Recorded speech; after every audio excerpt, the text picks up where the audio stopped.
A esta hora vamos a comenzar nuestro programa habitual donde abordamos temas económicos y financieros. Hoy hay mucho para compartir, así que vamos rapidito.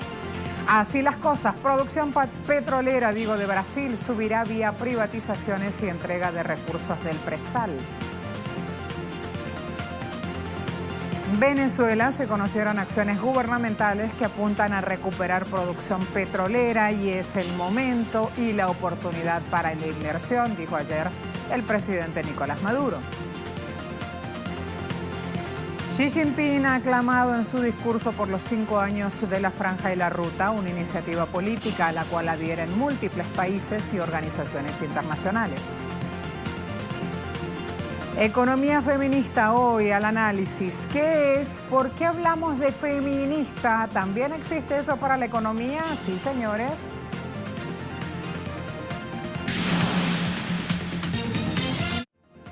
En Brasil, la rapiña petrolera no parece cambiar. La privatización de Petrobras y la entrega del presal marcan clave constante. Según declaraciones del titular de la Agencia Nacional de Petróleo, Decio O'Donnell, la producción petrolera saltará desde 2,6 millones de barriles al día este año a unos 5,5 millones de barriles diarios en 2027.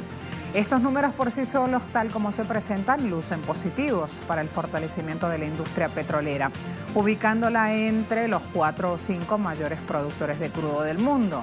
Pero la cuestión está en que la puesta en manos privadas de al menos 60 nuevas plataformas de la mayor reserva de crudo del país, descubiertas en el llamado presal, han sido vendidas en gran parte a precios de gallina flaca, a Shell, a BP Energy, a Exxon, Chevron y Statoil en recientes subastas.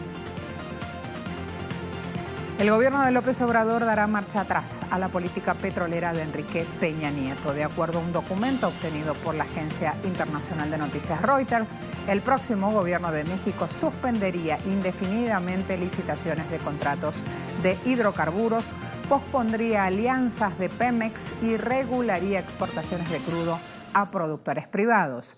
Estas medidas representarían un cambio de timón frente al gobierno saliente que emprendió una reforma energética que abrió al capital privado la cadena de los hidrocarburos y adjudicó en subastas más de una centena de contratos de exploración y extracción a empresas distintas a Pemex. El saldo de estas privatizaciones no es positivo para la industria, ya que además de comprometer reservas, significan merma de producción que cayó a 1,83 millones de barriles diarios, cuando la meta a la que aspiran son 3 millones de barriles. Durante su campaña y declaraciones posteriores, López Obrador reiteró que su administrador va a revisar uno por uno los contratos para determinar si fueron adjudicados de manera correcta y sin corrupción. En la nación venezolana, vía Twitter, el presidente Nicolás Maduro dijo: con los acuerdos de servicio conjunto abrimos el camino a la inversión pública y extranjera para la recuperación de la producción petrolera en 1 millón de barriles diarios. Venezuela es tierra de oportunidades para los inversionistas petroleros que quieran venir a ganar. Hemos firmado los primeros 7 acuerdos de 14 que ya están negociados, conversados. Y puedo anunciarle a los inversionistas internacionales del petróleo,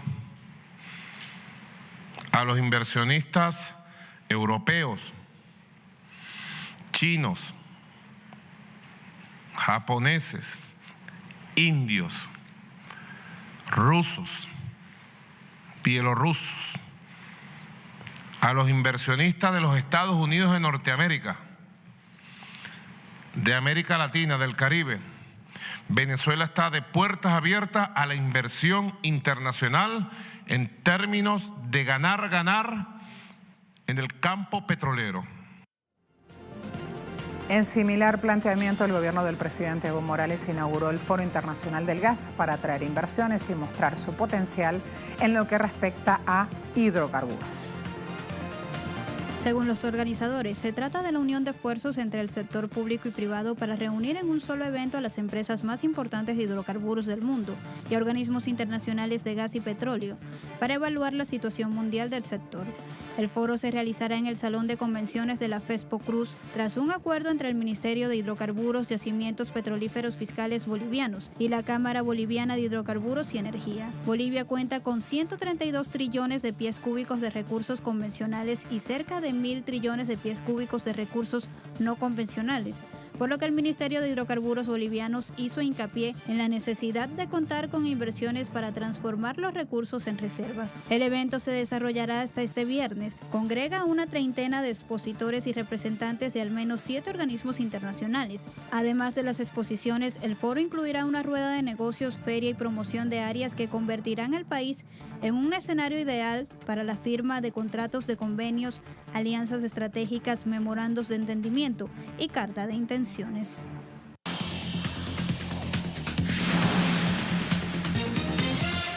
Hablando de Bolivia, martes por la noche, Santa Cruz, presidentes de España y Bolivia firmaron 3 convenios bilaterales que buscan desarrollar planes que permitan la participación de empresas públicas y privadas, nacionales e internacionales, en la planificación de desarrollo y financiamiento de esta obra de infraestructura que unirá el puerto peruano de Ilo en el Pacífico con el puerto brasileño de Santos en el Atlántico.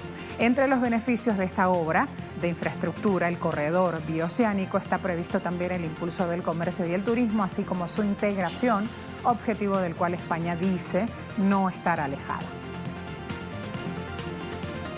Mientras tanto, el inesperado y poco transparente acuerdo comercial entre Estados Unidos y México sigue dejando entre las cuerdas a Canadá. En sus primeras declaraciones, Justin Trudeau, el primer ministro del país, trató de hacer control de daños del desplante que le hicieron sus vecinos del norte y dijo asumir con actitud positiva y de manera constructiva las negociaciones a las que ahora se enfrentará por separado con Estados Unidos, luego que este hiciera lo propio con México, en medio de toda esta polémica y estancada renegociación del Telecán. Como saben, hablé tanto con el presidente mexicano como con el presidente estadounidense en los últimos días, y nuestro equipo está ahora mismo en Washington, investigando el proceso logrado y mirando cuáles son los próximos pasos. Nos comprometeremos con una actitud positiva y de una manera constructiva como siempre lo hemos sido, y esperamos firmar un acuerdo siempre que sea bueno para Canadá y bueno para los canadienses de clase media. Además, en Argentina, Mauricio Macri, acordamos con el Fondo Monetario Internacional que se adelanten fondos. ¿Qué dijo el presidente? Alocución cortita. La última semana hemos tenido nuevas expresiones de falta de confianza en los mercados, específicamente sobre nuestra capacidad de lograr financiamiento para 2019. Por eso quiero anunciarles que hemos acordado con el Fondo Monetario Internacional adelantar todos los fondos necesarios para garantizar el cumplimiento del programa financiero del año próximo. Esta decisión apunta a eliminar cualquier incertidumbre que se hubiera generado ante el empeoramiento del contexto internacional. Garantizar el financiamiento para 2019 nos va a permitir fortalecer la confianza y retomar el sendero de crecimiento. Después que él a las 9:30 y pico de la mañana difundía el mensaje, el dólar estallaba, y ese era el dato que tenía ahí con el precio del dólar, que no se quedó en 32, que siguió subiendo. Con lo cual ya precisamente están las repercusiones en la nación. Por ejemplo, un referente de la oposición, Leopoldo Moró, dice: el mensaje grabado que acaba de difundir Macri ha provocado pánico en los mercados. Es la muestra del fracaso en la impotencia. Están trasladando una crisis cambiaria a una crisis también bancaria. Si se van al texto anterior del presidente Macri, van a tener el número exacto a esta hora de cómo va cotizando justamente el dólar. Allí van a tener en el texto escrito cuánto está arriba de los 32 el dólar en este momento, porque ese es un dato que hay que seguir, ese es un dato que hay que ir mostrando. A la pausa entonces. Vamos a hablar de la iniciativa de la Franja y la Ruta cuando regresemos.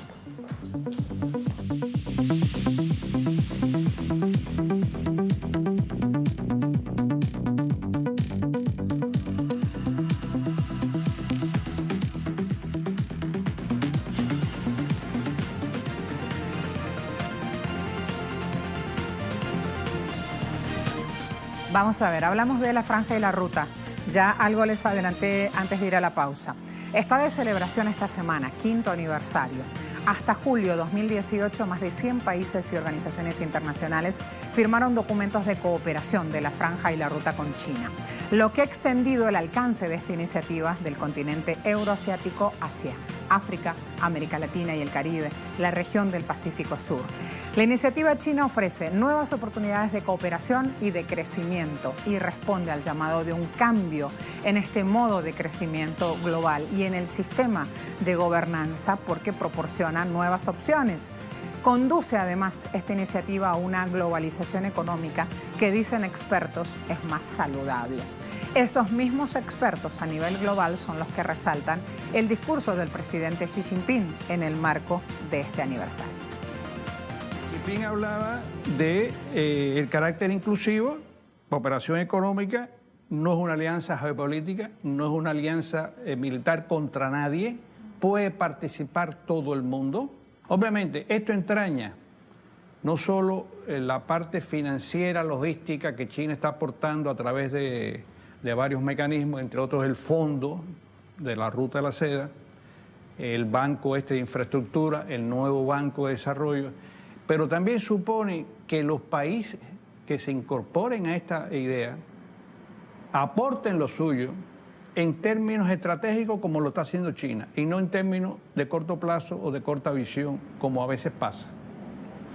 Ese es un problema muy importante en América Latina. Mientras Estados Unidos se repliega, China se expande. Cancilleres del país asiático y Grecia firmaron un acuerdo en Beijing para cooperar en el desarrollo de esta iniciativa, la Franja y la Ruta. Grecia se convirtió en el primer país desarrollado en adherirse al mecanismo chino. El objetivo del país asiático de conectar su cinturón con los programas europeos de inversión y conectividad es hacer un engranaje para un nuevo punto de crecimiento entre China y Europa.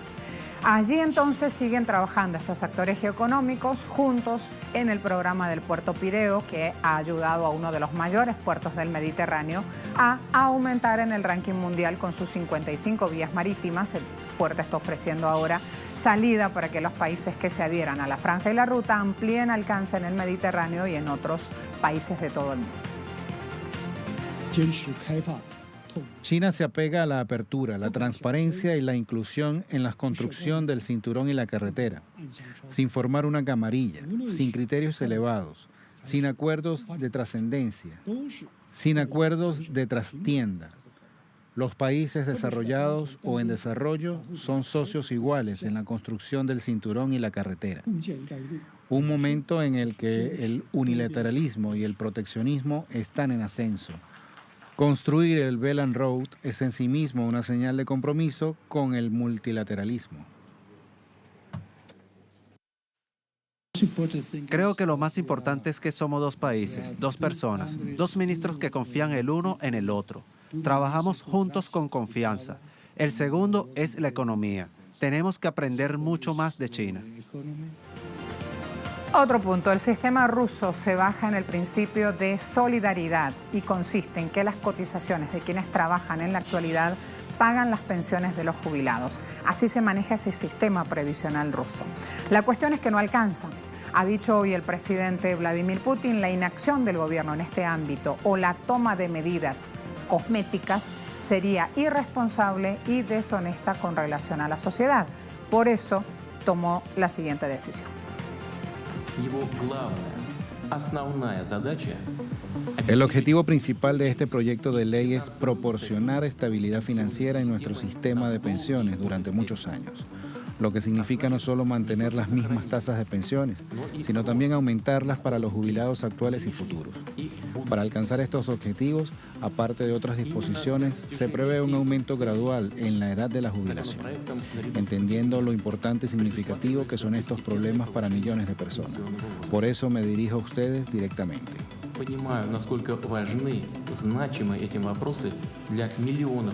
Así, el mandatario ruso Vladimir Putin rompía el hielo sobre un tema medular en Rusia, el sistema de pensiones que se basa en el principio de la solidaridad.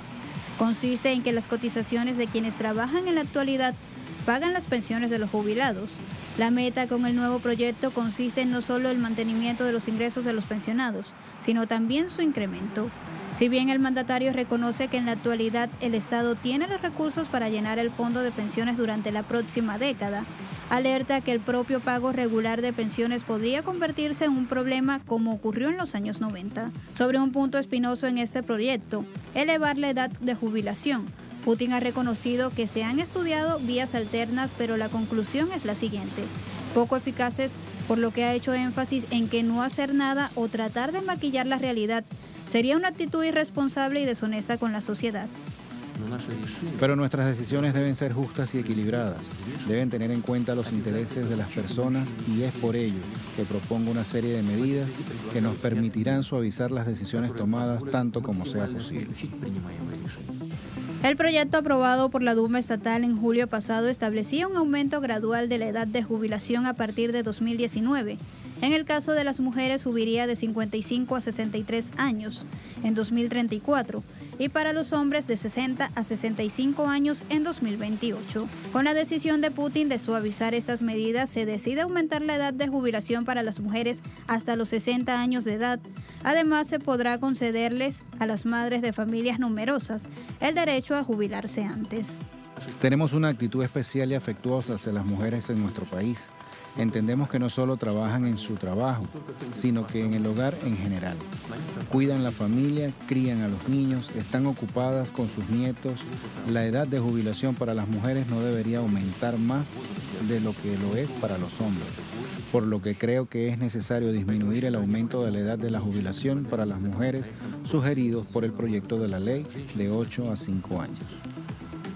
El segundo punto es la subida gradual de la edad de jubilación. Putin ha sugerido permitir a las personas que tenían que jubilarse en los próximos 2 años que lo hagan 6 meses antes del nuevo plazo.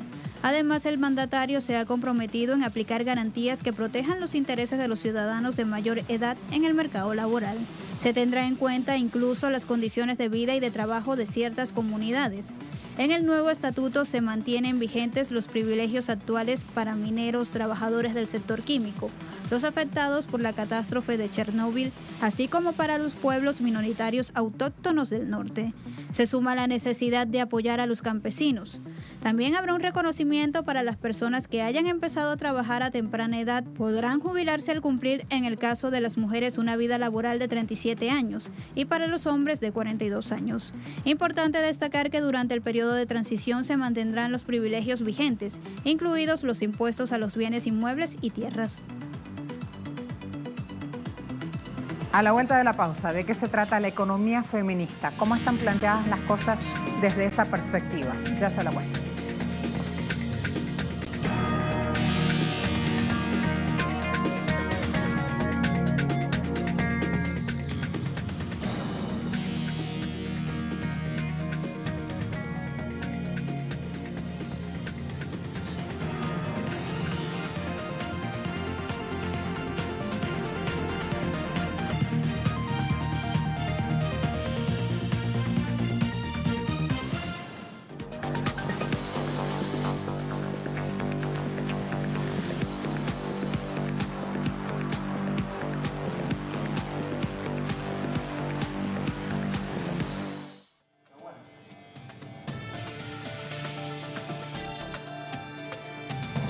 Tema que ponemos hoy sobre la mesa, economía feminista, catalogada por Mercedes de Luis López, experta en economía internacional y desarrollo e integrante de un proyecto que se llama Repensar la Economía, catalogado por ella como la cara oculta, la que no se estudia, la caja negra que no se analiza, pero que es necesario incorporar al análisis, pues su objetivo es nada más y nada menos que sostener la vida.